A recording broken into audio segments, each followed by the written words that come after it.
Hello, alunos! Sejam bem-vindos a mais uma aula de inglês. Hoje faremos a correção da nossa atividade passada sobre Simple Present. Tiraremos algumas dúvidas que podem ter surgido diante dessa gramática do inglês, que é esse tempo verbal. Neste momento eu vou compartilhar uma tela com vocês. Gostaria que vocês estivessem com o caderno de vocês em mão, para que vocês possam estar acompanhando a correção da atividade, certo? No momento aparece essa tela, que é aquele slide que eu já enviei para vocês, que fizeram a leitura e foi a base para os estudos, para a resposta do exercício. Esse é um resumo das nossas aulas passadas, o estudo do alfabeto, algumas saudações como good afternoon, que é o boa tarde em inglês, o I am, que são características sobre identidade, vocabulário, uso do dicionário para traduzir palavras e, por último, estudamos o Simple Present com exercício na forma afirmativa. Hoje é o que vamos estudar, a correção, e em seguida vamos fazer também um estudo sobre a forma negativa e interrogativa. No exercício, primeira questão, pessoal, aparecia para vocês essa questão que dizia: leia trechos do relatório de pesquisa estudada anteriormente, preste atenção às palavras em negrito. É muito importante quando a gente vai responder um exercício, uma atividade, que prestamos atenção no comando da questão. Qual é o primeiro passo de vocês? Prestar atenção nas palavras que estão em negrito. E, claro, fazer a tradução dessas frases, dessas palavras que estão em negrito para vocês poderem melhor compreender. Na frase 1, a tradução seria: a grande maioria dos adolescentes vive em países em desenvolvimento. Então, esse live quer dizer o quê? Viver, morar em português. Na segunda frase, quando olho para as perspectivas que meu povo de Teraba enfrenta, meu coração afunda por nossa terra moribunda e rio secante. Esse look aí corresponde ao verbo olhar, ao verbo ver no português. E o resumo dessa questão era só o seguinte: o presente simples, o simple present, é usado para expressar o quê? O que ele significa? Era preciso que vocês fizessem a tradução, claro, como eu coloquei aqui em caixa alta, em negrito, para vocês ficarem cientes disso. E, acima de qualquer coisa, essas frases servem para que vocês já tenham um conhecimento, um entendimento sobre simple present. Observe que esse verbozinho aqui, live, que significa viver e morar no português, ele está indicando o quê? Um fato, uma verdade que foi comprovada cientificamente. Por isso que ele diz que a grande maioria dos adolescentes vive em países em desenvolvimento, porque uma pessoa fez um relatório, ela fez uma pesquisa, ela comprovou que isso é um fato, é uma verdade. O verbo look, no sentido de olhar, de ver, já expressa o que nessa frase? Um sentimento. Pessoa que está falando sobre a sua terra, sobre as perspectivas do seu olhar, do seu ver, está falando da terra que ela gosta. Então, ela está sendo o quê? Sentimental. Vendo o nosso slide seguinte, vamos ver que o simple present é o quê? É um tempo verbal, o verbo que faz o quê? Ele indica uma ação. É usado para indicações do cotidiano, verdades, sentimentos, fatos. Então, gente, essa era a resposta da letra, aliás, da primeira questão. Expressa fatos e conceito que as pessoas acreditam ser o quê? Verdadeiras. Na segunda questão, ela pede para a gente conjugar as frases no simple present no modo afirmativo. No modo afirmativo, prestando atenção no quê? Nos verbos que estão dentro do parênteses. Para isso, era preciso que eu compreendesse o quê? As regras do simple present, que diz que para me conjugar um verbo, eu tenho que saber sobre pessoa verbal, sobre a terminação do verbo. Observem que o verbo aqui, live, ele é um verbo que termina em tem uma regra para isso. E o tipo de frase que eu estou me referindo. É uma frase afirmativa, quando eu afirmo, é uma frase negativa quando eu nego alguma coisa, ou é uma frase interrogativa quando eu questiono alguma coisa. E, para a gente poder responder aquela questão, precisamos ter noção sobre algumas coisas. Relembrar os pronomes pessoais, gente, que também vocês conhecem no português. O I, o you, o she, o he, o it, o you, o you e o they. Observem que é importante compreender essas formas afirmativa, interrogativa, negativa, e essas tem pessoas verbais, aliás, pronomes pessoais, para que a gente possa utilizar o simple present, porque as regras dependem da utilização desses pronomes pessoais. Vamos lá, gente.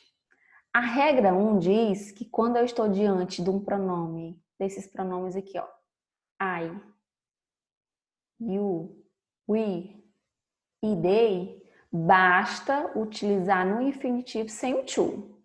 Eu tenho esse pronome, o verbo permanece igual.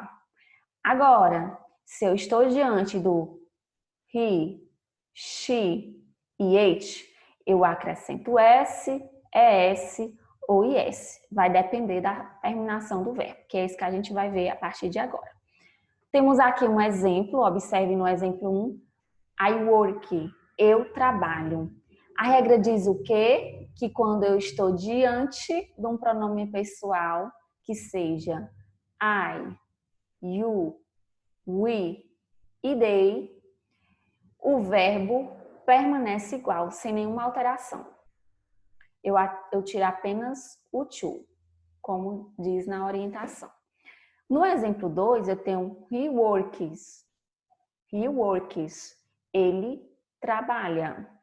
A regra diz que quando eu tenho o pronome pessoal he, she e it, eu acrescento s, es ou is. Aqui ele acrescentou um s porque ele é uma regra mais geral, mas vamos ver que quando tenho palavras terminadas em y, terminadas em ss, eu já vou acrescentar são terminações como es ou is. A gente vai ver logo em seguida, pessoal.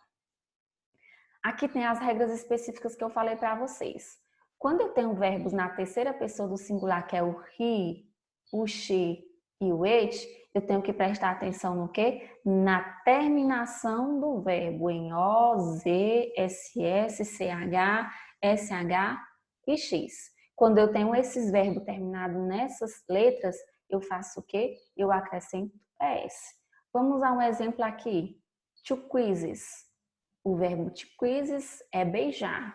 Para mim colocar ele no simple present, eu faço o quê? Eu elimino o to e vejo a sua terminação. Eu vejo que ele termina em SS. Quando um verbo termina em SS, eu acrescento ES, como os outros exemplos que vocês estão vendo aí com outras terminações.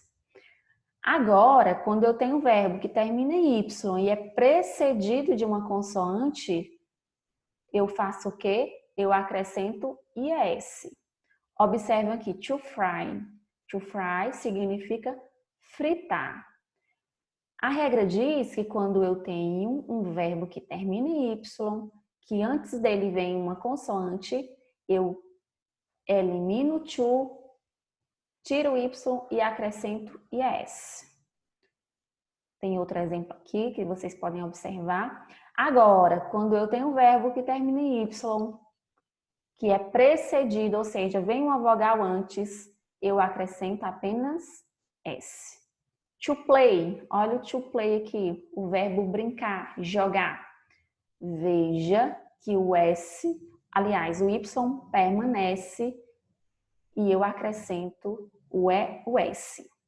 Então, essa é uma regra do simple present na forma afirmativa. Lembrando que quando temos frases na forma afirmativa, temos que prestar atenção na posição do verbo na frase. Uma frase, ela vem geralmente nessa sequência: sujeito, o verbo e o complemento. Quem é o sujeito aqui em I live in Brasil? O sujeito é o pronome eu, o verbo é o live e o in Brasil é o complemento desse verbo. Então, pessoal, essa frase está no Simple Present porque eu estou indicando um fato, uma verdade, que a pessoa mora no Brasil. E para mim colocar essa frase no Simple Present, eu fiz o quê? Eu observei que o verbo live, que é morar e viver, está acompanhado do pronome pessoal I, e a regra diz que o verbo permanece igual. Então, gente, retornando aqui à nossa questão, para terminarmos esse primeiro vídeo, é o seguinte: vamos responder aqui usando aquelas regras que eu expliquei para vocês. Observem comigo. Na letra A, Andreu em São Paulo, Brasil, está dizendo que o Andreu vive em São Paulo, Brasil, porque lembre-se que o live significa viver, morar em português. A regra diz que quando eu tenho um verbo que está acompanhado de um pronome pessoal, seja como eu estou digitando para vocês aí agora, o I, o you, o we e o they, o verbo permanece o quê? Igual, eu só retiro o to. Mas observem que aqui vocês têm que prestar uma atenção. É um conhecimento que também a gente tem no português e é levado para o inglês. Observem, pessoal, que esse Andreu aqui não está na forma de...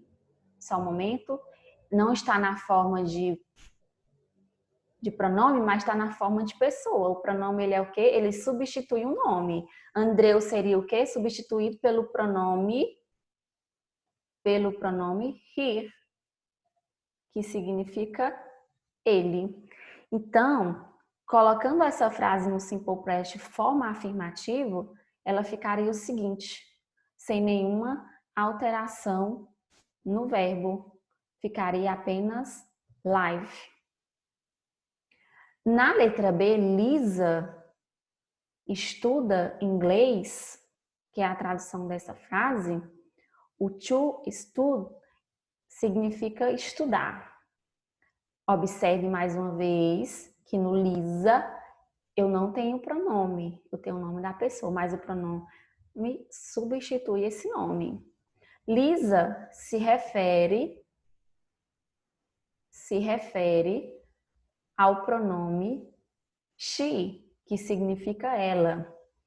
Então, lembre-se uma coisa, eu estou diante de um verbo.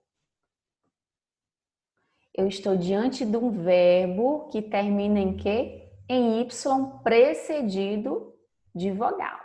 Então, como é que ficaria esse verbo? Eu eliminaria o Y e acrescentaria IES. Certo, pessoal? Essa é a regra. Na letra C, eu tenho mais uma vez o nome de uma pessoa que vai substituir o pronome, no caso he, que se refere a ele. Tem o verbo to help, que significa ajudar. A tradução dessa frase seria: Júlio ajuda seu pai no trabalho. E lembrando que eu tenho o mesmo caso da letra A, to help. Não termina em Y, não termina em SS, não termina em CH. Então, eu vou aplicar o quê? A regra geral, que o verbo permanece igual. Na letra D, eu tenho o verbo to believe, que significa acreditar. A tradução dessa frase seria: nós acreditamos em boa e má sorte. Observem, pessoal, que nós estamos diante de um pronome Aqui ficaria mais fácil. We, que significa nós em português. E a regra diz que quando eu tenho um verbo que não termina em SS, SH e outras terminações, como vocês puderam ver, ele permanece igual. Então, gente, é um conteúdo um pouquinho complexo porque envolve regras, mas que é possível compreender se a gente tem persistência. Então é isso na aula de hoje que eu queria passar para vocês. Desejar para vocês boa sorte nos estudos e na próxima videoaula a gente vai estudar as formas afirmativas, aliás, a forma negativa e interrogativa. Goodbye!